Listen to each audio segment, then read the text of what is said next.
Quand on parle des grands tzadikim, leur force, c'est leur bouche. Si quelqu'un fait attention à sa bouche, il la purifie, il ne parle pas de shonara, il ne fait pas de mensonges, il n'insulte pas, il ne fait pas des gros mots, il ne parle pas de choses interdites. Alors sa bouche se sanctifie, c'est nôtre.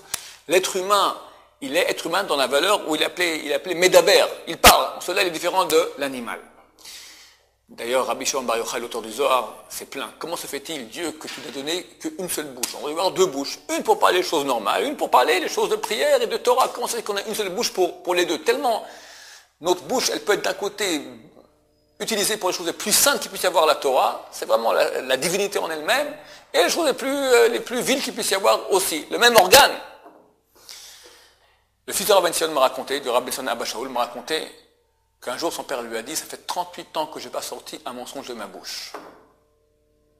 Quand quelqu'un qui ne ment pas depuis 38 ans, il prie à Dieu. La parole, quelle valeur elle a? Elle est émette, elle est vérité. Dieu dit, c'est vérité, ce que tu dis est vrai, il faut le faire.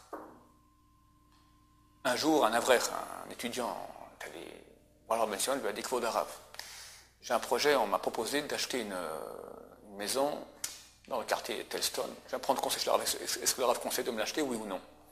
Est-ce que le Rav conseille que je l'achète, oui ou non? On lui a dit, tu as déjà acheté, pourquoi tu me mens? Il a vu tout de suite le Rav qu'il mentait.